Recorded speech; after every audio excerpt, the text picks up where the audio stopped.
Andre DeQuisto. I'm the founder of Lone Wolf Portable Tree Stands, Lone Wolf Custom Gear. All right, well, we got Dan on the line.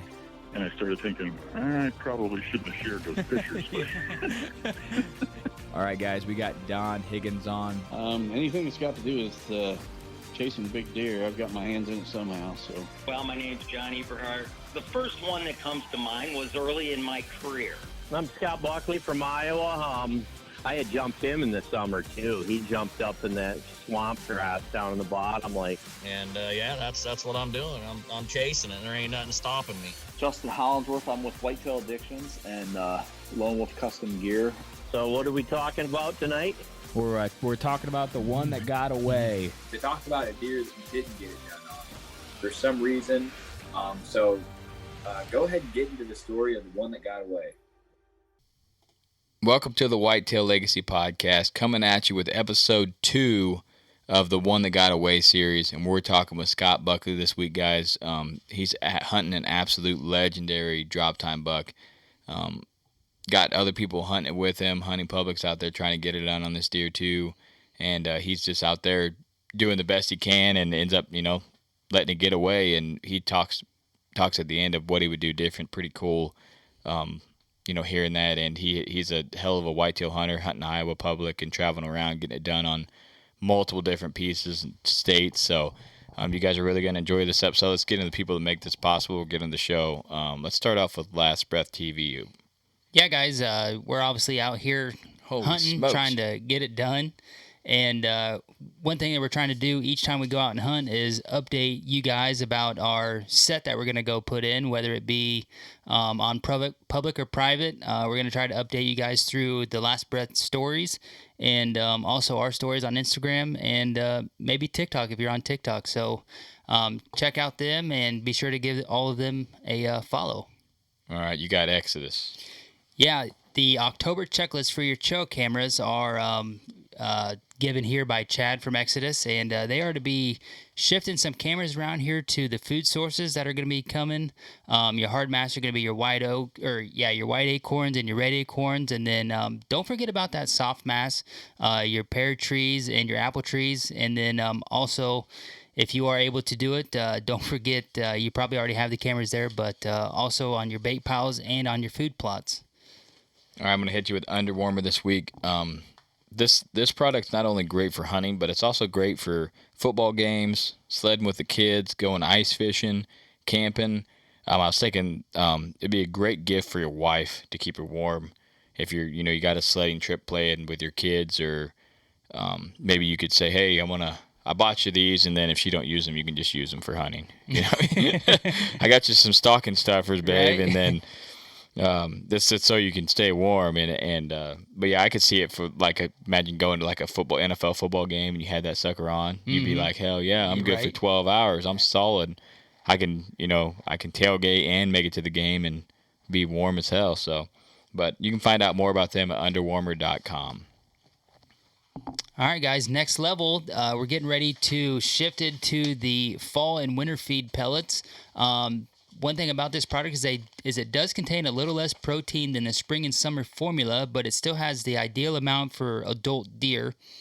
It does have increased fiber content over the spring and summer formula, and the same great benefits as the summer mix, including 5 sources of protein, vasodilators, prebiotics, and probiotics, along with that Yucca Shigadera.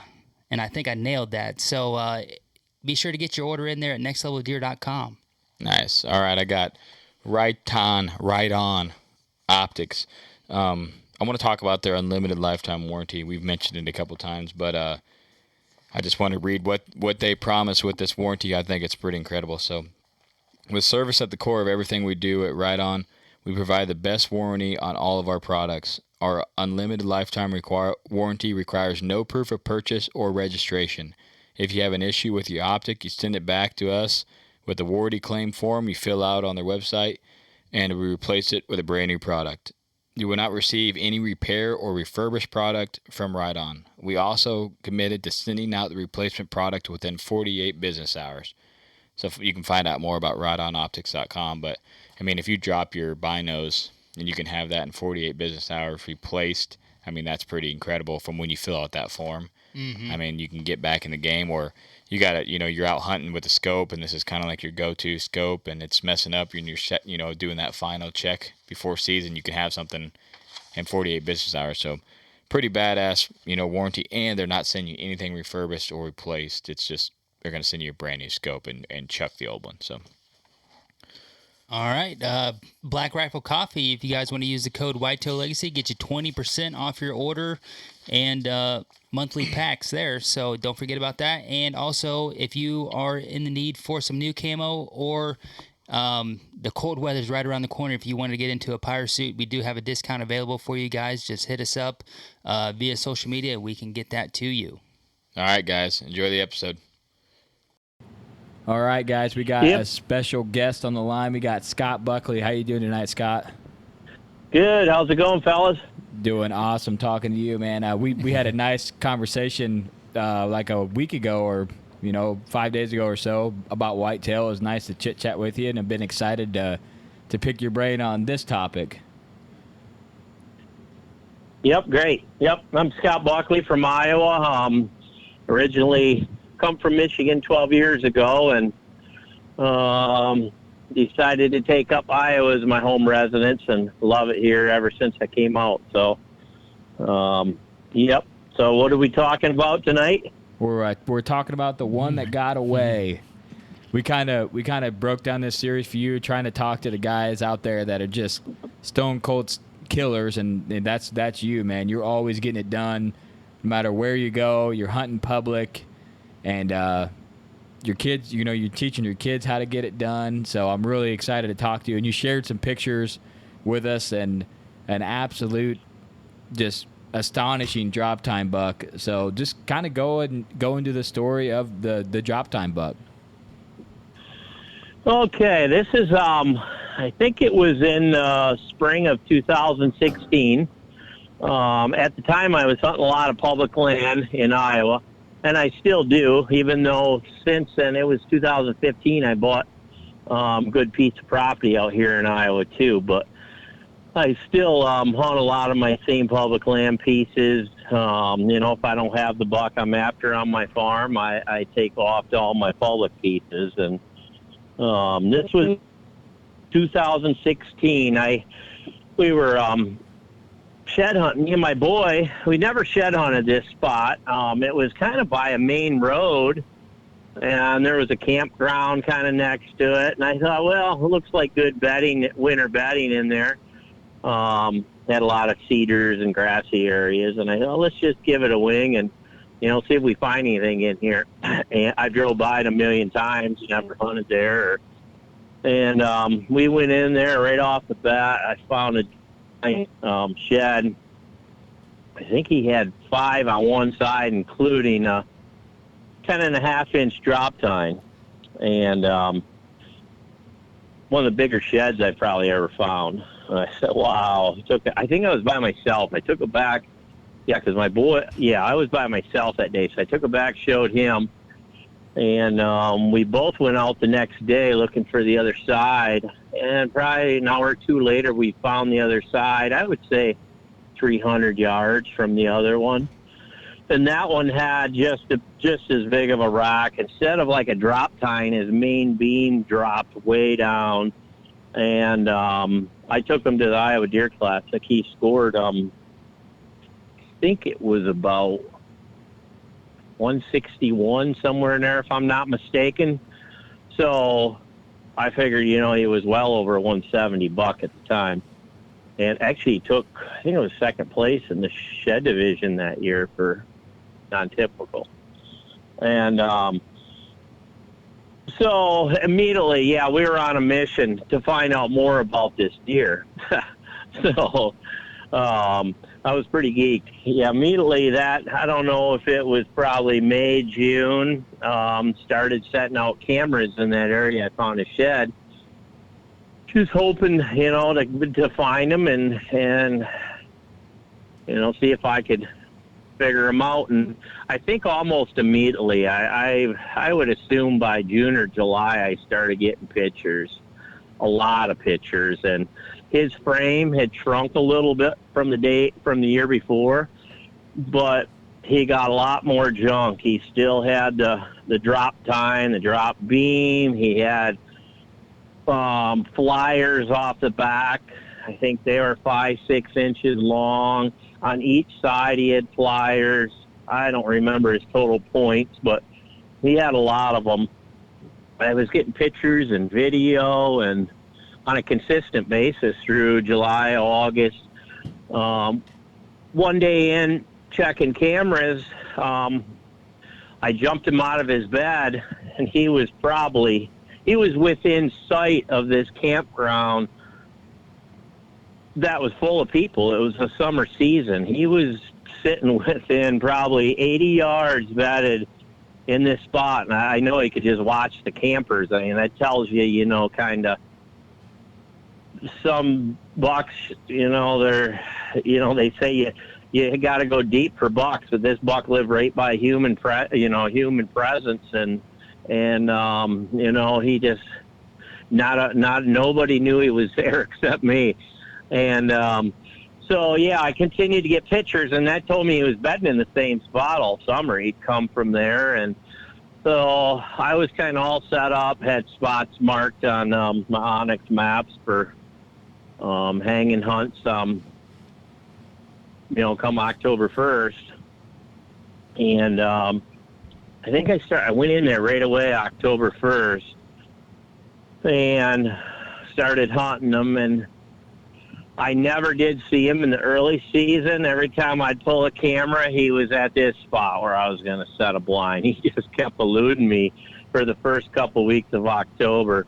I probably went in there 3-4 times, 5 times after him in a couple weeks.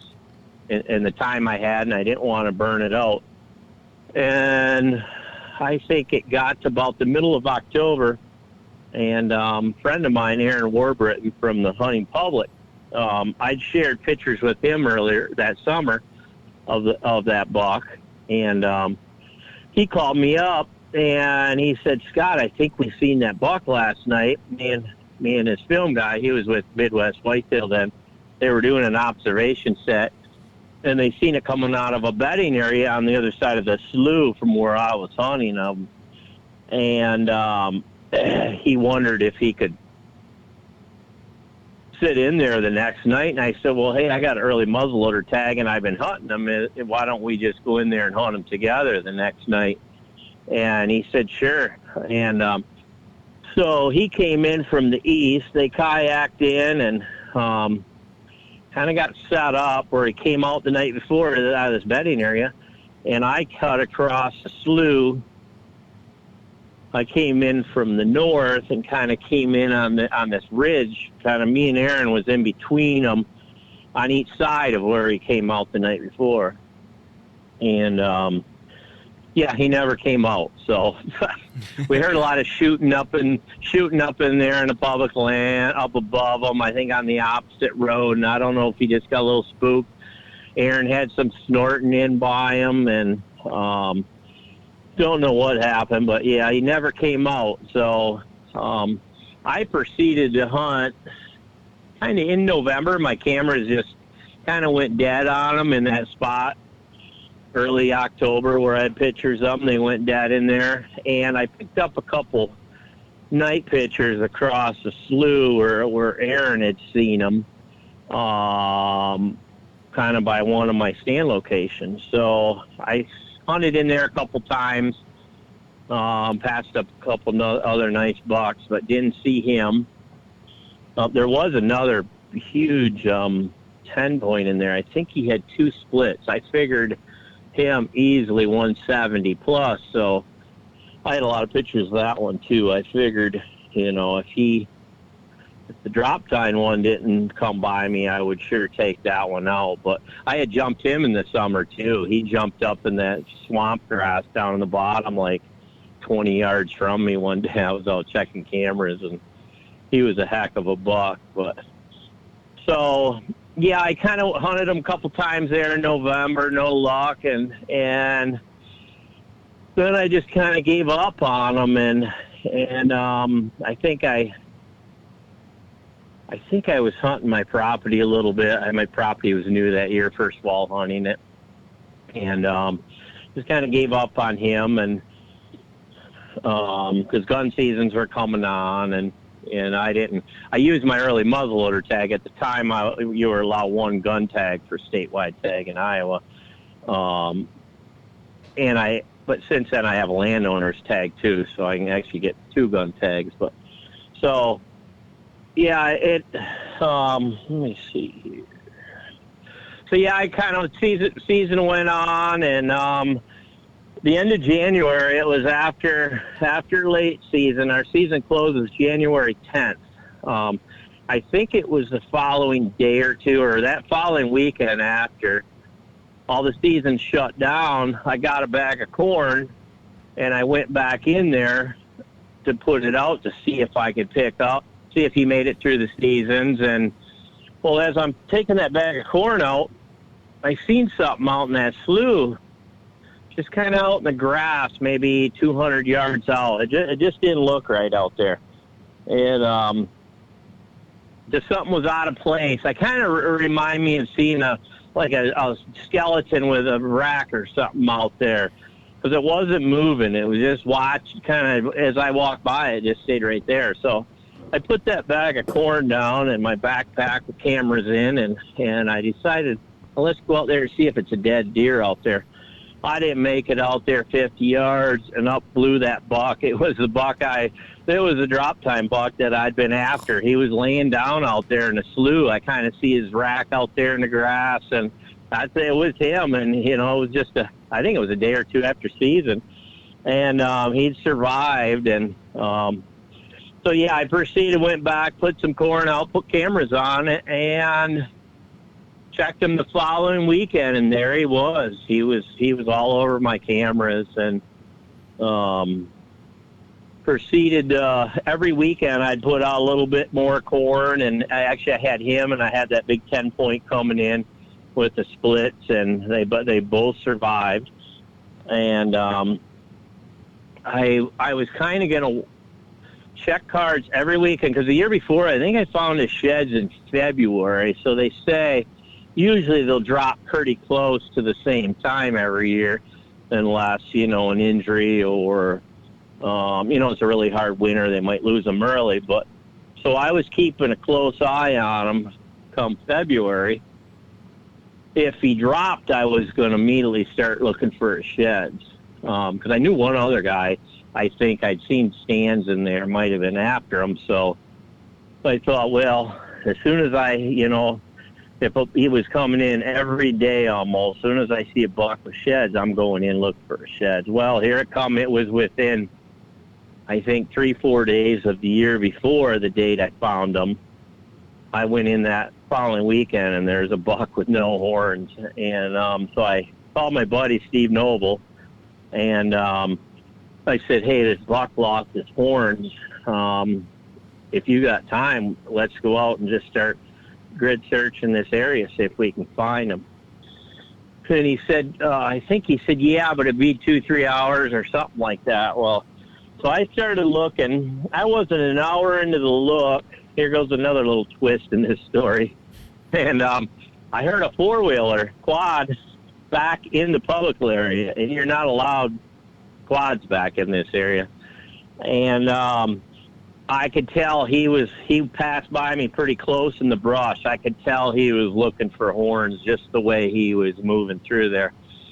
And so I immediately got on the phone with a conservation officer, and I said, hey, there's a guy in here on a quad,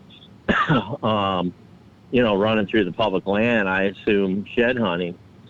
And he said, okay, I'm at so-and-so. I should be there in 10-15 minutes.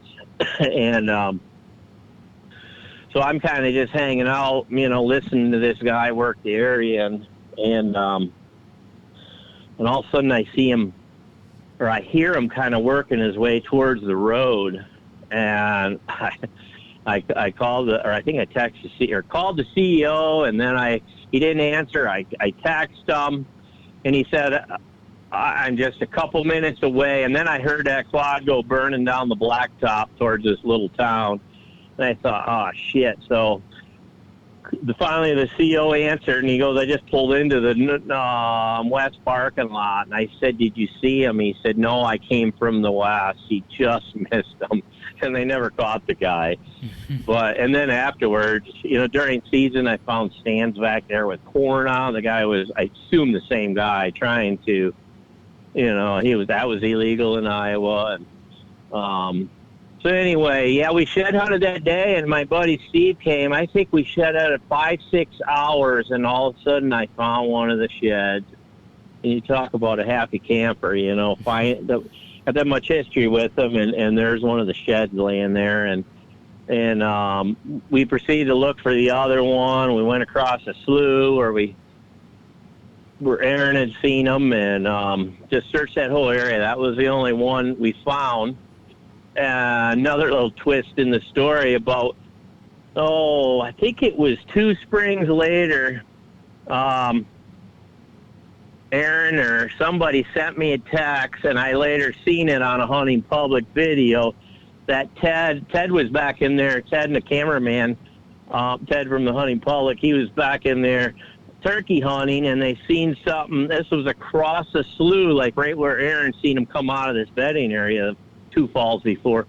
They seen a horn sticking out of the creek, the mud, and they pulled it out, and there's the other side to that rack that, the set, the one that I had found. It laid there in the mud for a year and a half, almost 2 years. But, yeah, so that was pretty cool. So we went over Ted's here just this last fall, and we was checking it out. But, so, yeah, I was kind of geeked about the next season. He'd survived, and it started putting the cameras out like normal, everywhere that I had them the year before. And I don't know, I set out 6-8 cameras in that area, and nothing. I checked cameras through right first week of October. Not a single sighting of them. Don't know what happened. We had a little bit of EHD because we had a drought that summer, and it wasn't bad, but so I wondered if that got them. Maybe a car got them. I don't know. He just disappeared on us, and so I kind of was after 2 other big ones, really big ones that fall, and I ended up pulling my cameras. I think by the 2nd week of October, I pulled them and was concentrating on this other area. But yeah, just disappeared. So that's kind of a basic story of the buck that got away. He was. I thought I had him pinned to a T, knew everything about him, and his summer bedding, and we even October bedding across the slough, and he slipped by me. But yeah, it sounds like you were right on him, man. I mean, they did have an encounter with him in 2 years of sheds, and you're really, that next summer you're like, all right, I got 2 years of history with this thing, 2 years of sheds. This is the year this is go time. This is the year I'm going to put it all together. And then for him just to vanish, that's devastating. You're going in there, that cart pull, you're just like, all right, where's he at? Where's he at? Where's he at? Yeah, exactly. I thought I ain't too often, I knew exactly where he bedded everything, and just totally disappeared. I thought it, all the knowledge I got from the year before, I thought this was going to be a cakewalk. If I don't get him early season, I knew where he headed in the, in the rut area, and yeah, he was one of the most unique bucks I've ever chased. That's for sure. He, it just pretty. Those trail cam videos, yeah, go ahead. Those trail cam videos you sent in the sheds and stuff, I was like, man, this is insane. A buddy of mine killed one in Missouri that had the main beam kind of just droop off. Remember you seen that bin? Mm-hmm. But it was only like maybe 4 inches. The main beam just kind of went straight down. That sucker went down forever, it seemed like. And then he had that drop on the other time, and the flyers and kickers, and had a lot going on.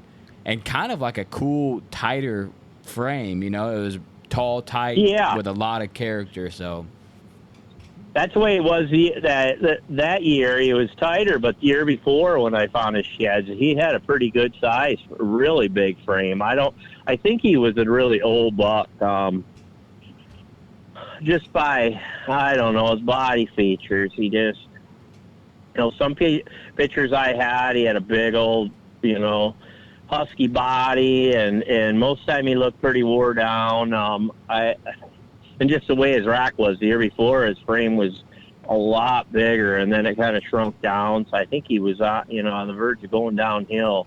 Yeah, we got a buck like that every year. His body gets a little worse. He gets more like giraffe looking. Neck kind of gets skinnier and longer, and legs get looking like they're getting longer because he's losing that mass, and then his rack just keeps dwarfing. Yep. So crazy how, imagine that thing in its prime, Yeah. Oh, yeah. I wish I would have. That year I found the first ones, I wish I had him that year. He had a hell of a frame that year. But it's crazy that a deer can make it on public, with all the gun seasons and everything, and that guy, using a four-wheeler and baiting during season, and then he makes it through a full year. Just blows me away that these deer can do that. Yeah, let alone like 7 years. Yeah. Yeah. Yep. Yeah, that was another thing. I think it was opening day or opening weekend, whatever it was. The first day I hunted him, I'm sitting there settled in. I'm pretty excited. I'm right on the edge of his bedding, and I thought, please come this way tonight. And I wasn't about hour and a half before dark. I hear a dog off in the distance and getting closer and closer, like a hound dog type bark, and not a few minutes later, here comes a dog trolling through the area, barking away, and that just ruined my night. We don't have a huge dog problem in the area I live, but it happened that night. Your first night in that setup, and here comes a dog right at prime time. And I hate that. We had that happen, but with a coyote last year. That was the weirdest thing ever. Getting prime time, beautiful night. We're sitting over a hot scrape. We're like, oh yeah, this is it. Late October, and this coyote comes in, and I don't know if he pegged us. It was making the weirdest noises, but it sounded like a beagle, like barking, and I thought it was a beagle, but it was just like whining. And whining, and it would go 50 yards, and it'd do this like squealing, whining thing, and we didn't see anything that night. It was the weirdest thing ever. But we were like, for the longest time, we had no idea what it was, and then a coyote popped out and continued to do it as it was like trotting by us. I was like, what is going on? So something startled it, or it seen I don't know what was going on, but it was definitely weird. But that definitely would ruin the night, especially when you have all that intel. You're like, all right, I'm going in for the kill. The first person in here, very few people know it's alive. And did the guys, you showed them the picture and stuff, but did they ever think that deer would be on the other side of that slough? The hunting public guys over there hunting it, or did they what? Did they ever think it would be over there? Was it a pretty big surprise that it was over there when they were hunting? Yeah. They didn't have a clue. They seen my pictures, but I never told them where it was at. They were just doing a random scouting trip. They just set up different places and do their observation sets, and they had no clue. And then they seen it come out, and they were kind of reviewing the footage later on when they got home that evening, and Aaron goes, God, that looks like the deer that Scott sent us last year, the shed. Or I think I might have sent him pictures that summer too. I probably did, the ones I sent you. Yeah. And he called me, and he told me where he was at. I said, yep, that's the buck. Well, props to them for calling you and saying, hey, we're... Yeah, I know. Let's do it together. Aaron could have went in, not even said anything, but that's why we've had a pretty good relationship, and they could have just didn't say a word to me, just went in after it, but he wanted to make sure, that he brought it up to me, and that's just the way they are. Most of them guys are, just really great guys, and I'm pretty good friends with most of them, and Nice. Yeah, that's the best way to do it. I mean, a guy's got a buck pinned down. You want to hunt him too, but you could say, hey, man, is it cool if I slide on in there? So, yeah. But yeah. That's kind of what I said. Yeah, I said, I'm in the middle of hunting them because Aaron wanted to go in there. And I said, well, heck, I'm in the middle of hunting them. Why don't we tag team them? Because he told me the situation. He said, yeah, that worked great. And then I think after that, I said, well, from where you've seen that buck, I have stand setups, to the west of that. I said, how about I stay to the west and you guys stay to the east, if you come back in here. And I think at the time Aaron said, well, we bounce around a lot, he goes, if we come back in, we're not going to hunt this buck, but, we might come back when the conditions are right. And I think they did go back there 2 or 3 times after, but they never seen him again. But I think they did. I think they did see a nice buck that night, but it wasn't the one. They got set up in a kind of in a ditch. They didn't have the best setup. They were on the. They didn't want to set their stands up because it was a pretty still night, and they were real close to the bedding area. So I think he just said they kind of sat in a ditch, and I think they seen a nice one, but it winded them or something. I don't know, but it wasn't the buck. Yeah, they're good at that ground game, but man, that's a different world when you're down there. Yeah, that's how I killed my buck last year on the ground. I was hunting one of my spots, and I was just getting pounded by pressure. I was after I kind of made a dumb move last year. I had a picture of a 6x6. One picture of him, kind of my camera was up high in a tree, and he was down below, wait, I don't think I pulled the camera until after I seen this deer. Anyways, yeah, I was going in deep to this one spot. I think it was maybe third week of October. Yeah, I think third week of October. And I had a 6x6, and he had a split. I seen him working in. It's getting pretty, losing light, and I seen him working in, and I'm trying to glass him to see if he was a shooter or not. It was early, early in the season, and I just didn't want to make a mistake, and I shot one smaller than what I wanted before. That happens, and so he's coming in. I'm trying to judge him, and I keep hitting the binoculars. He looks pretty good. He got about, I think, 25 yards in my shooting lane, and then I'm fighting with myself. Do I shoot him or don't I shoot him? Do I shoot him or don't I shoot him? And then I let him walk through that opening, and then I'm still watching him in the brush. He's pretty, 25, 30 yards. He's going a little bit further. He goes under some oaks. By then it's getting pretty dark out, and as he walked through, I'm thinking, oh, man, he sure did look big. And I pulled the camera. That's when I pulled my camera not far from there, and I had a picture and a video of him. I said, man, did I screw up. That deer was probably easy, 160-some deer. It was a 6x6 with a split. It's probably the biggest one I've ever passed, that on the if edge I had a second chance, I would have took him. So I went back in there, the next weekend, and I was mainly hunting weekends, I think I went back in. The next night I couldn't go in because of the wind, so I went back in the following night, wind switched. I didn't see him that night. And then I think I went back in the following, and then I run into some other guys that were set up kind of right where that buck was coming through, except where they were set up with a tree stand. I mean, you were in the middle of their feed area. You could not play the wind. I was hunting the edge of it. So I knew any buck in there, he was going to, educate the deer really fast. And he kind of screwed it up in there and never after that, I kind of pulled out of there. I did leave some cameras in there, and I picked them up 2-3 times in the rut. In fact, I think pretty late I had them in the rut.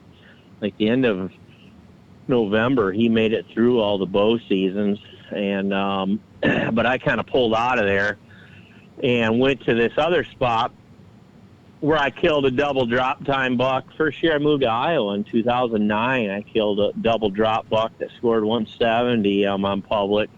In 2009, I went back in that area and just kind of walked back in. I hadn't been back in there in a few years. I posted my boy. He went in with me kind of closer to the road, about a half a mile in. Then I did a big circle around, come up this ridge where I killed that drop time buck a few years ago, and kind of sat down in a cluster of trees. This is a morning hunt. I think it was November. I don't know, it's fairly early this year, 8th or 9th, I think. 8th or 9th. I think it was around there. Yeah, and I sat down, and I would say an hour in the daylight, I look up, I hear something. Here comes this buck cruising through at a pretty good clip. He came about 25 yards, and I was on the ground, and he pulled my bow back. He seen me, but it was too late. I zipped him good, and I seen him run through the open timber, and he crashed about probably 100 yards away, and it was pretty exciting. He's probably pushing 160-inch deer. I didn't score him, but took him to my texture. We haven't got him back yet, but real heavy mass. I don't even remember. It was on my profile picture there for a while. It's like 5x7 frame, maybe with some extra junk points or something. But nice. Yeah, it was pretty cool. I was pretty stoked for just walking back in and sitting on the ground. Yeah, it's badass. You can just be like, well, I killed a giant back in here in the past. It's probably good, and go back in there and pick the right area to smack one. So hopefully one day I can get on that level. Definitely got a lot of training to do, a lot of mess ups to happen out there if I can get on that level. But so I mean, it's been pretty exciting out here. I love it. I live for it. It's. We only hear good things about Iowa. No one's like, man, Iowa, terrible out here. Whitetails are terrible. So yeah. We normally ask what you could do different on that deer, but I don't think there's really anything you could do different because, 2 guys hunting them on the entrance and exit. And probably the only thing I thought about it, I gave up on that buck kind of November when gun seasons came around, and I was out of statewide gun tags, but, you can still hunt with a bow here late season. And I was hunting my property quite a bit. It was brand new that year, and I usually pull my cameras going into gun season. I used to more because I used to put them all at ground level. Now I hide them up in trees, so I leave them sometimes for gun seasons. But I pulled them all that year, and if I would have left them, or even now, this year I actually put a couple cheaper cell cameras out on public land, but got pretty good. I got service with them, and they're the cheap ones, so if they get stolen. But yeah, if I would have had to put a cell or even run cameras and knew he was in there late season, because he kind of migrated back into his summer beddings, or after season I put the corn out to see if I could pick him up, and he was right in that summer bedding area.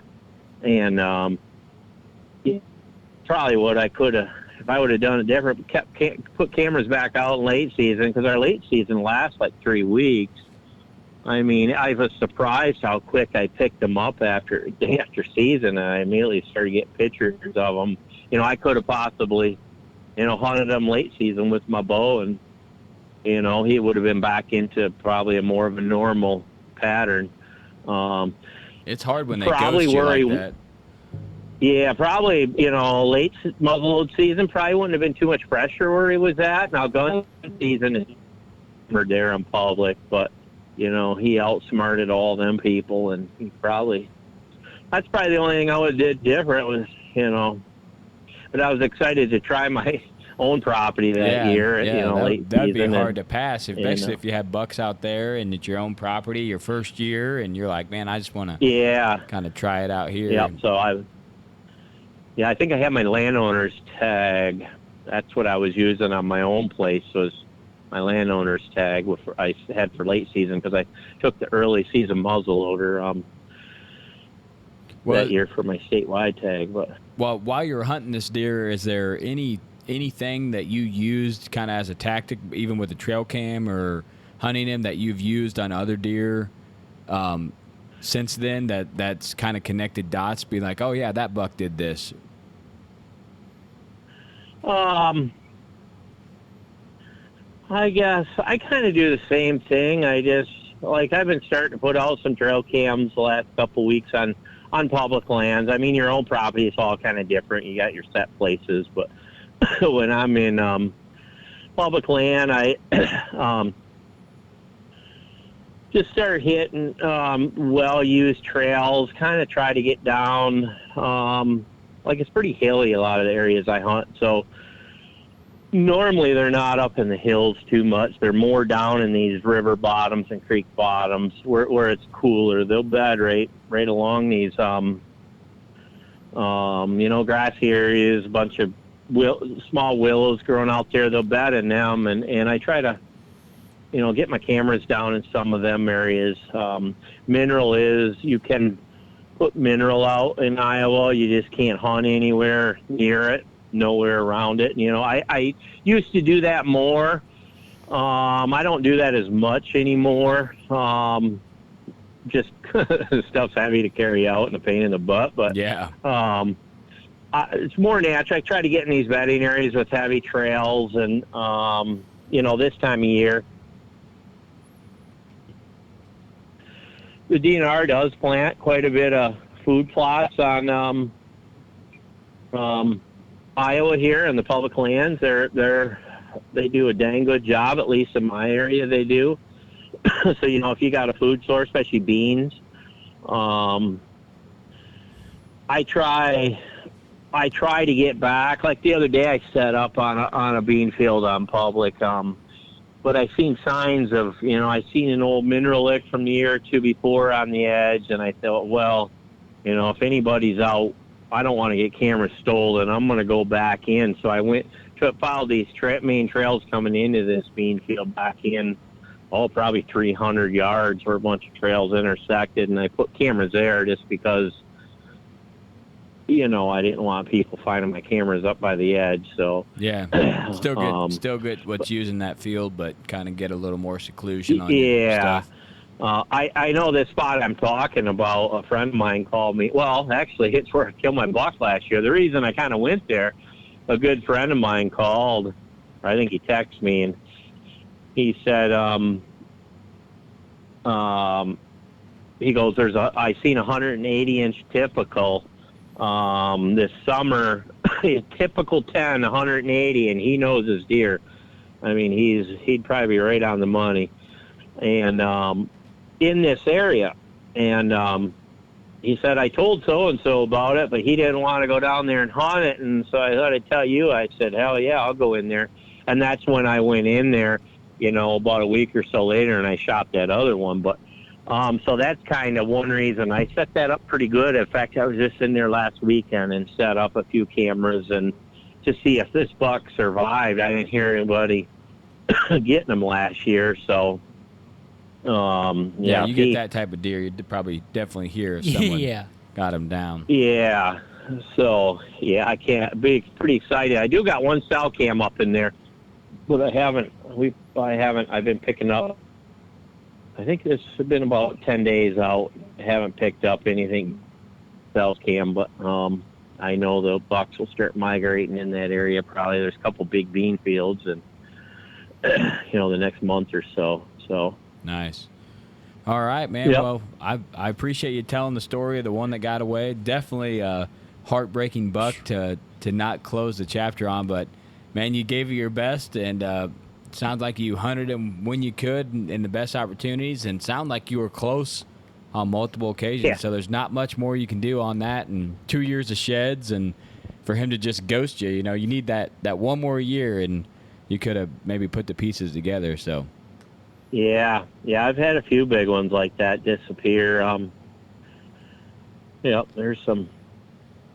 Yeah, there was another couple big ones. That one I was hunting the following year, them 180s. There was one there. He was just giant. Yeah, there was 2 of them I was hunting. They both disappeared the following year. Some bucks. I've patterned bucks for 6-7 years on public land down here. I got history of. I got sheds off one. I think 3 years old, 4 years old, 5. I think 6. And then I had pictures of him when he was 7. And then I kind of quit hunting down in that area. We kept losing access to it. It was hard to access. I had permission to go through some private and just everything. They were shutting down, and I lost kind of access into that area. And, but it's pretty amazing, some of the, everybody thinks public land, everything gets shot up. But, I mean, there's always good ones in Iowa. But still, to get a buck at that age and just have history with them every year is kind of pretty amazing. But yeah, we got one that we think's 7 or 8 for sure. Keeps going downhill, keeps getting smaller. Was just the widest, biggest framed 8-pointer the second year we were on him, and then the next year he was decent 9-pointer, and then last year he was like a junk. His G2 was like 2 inches and still heavy mass. One side's good, the other side's really starting to fall apart. Yeah. So it'll be interesting to see. We think we got him figured out now. Just it takes us like 3 or 4 years on these deer to get a sight picture of running cams and counters and stuff to kind of figure them out. So yeah, that's for sure. Yeah. All right, Scott. We won't take up all your night, man. We appreciate you coming on. Yeah, nice talking to you guys, and good luck this season. All right, guys. Well, don't get much better than that. A stone-cold whitetail killer who always gets it done, telling you the time that he didn't get it done.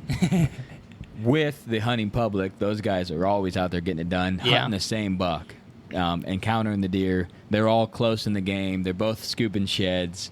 Really good story. Kind of some ups and downs with the guy out there on the 4-wheeler and baiting. And yeah, when he was talking about all that and hunting with them, the hunting public guys, man, I just envisioned like a little secluded pocket of timber, and like they were both just like closing in on it. Yeah, just closing in on that deer. This deer didn't have a chance. And just like all those other deer, you wonder how they survive, and then they just ghost him. And the meaning of this whole series is to say, the best in the world at killing whitetail still get beat sometimes. Mm-hmm. So like we always say, if you're brand new, just get into hunting, or if you're a seasoned vet and you like us last year, just get your ass literally handed to you. These guys get their butt kicked every now and again too. So I hope you guys enjoyed this episode of The One That Got Away. We love you guys. We hope you guys are enjoying this series. We're going to keep them coming, and you guys are going to be blown away by the guests that we're going to be bringing. Like always, try to do the right thing, try to leave a legacy, and try not to let the one get away this year.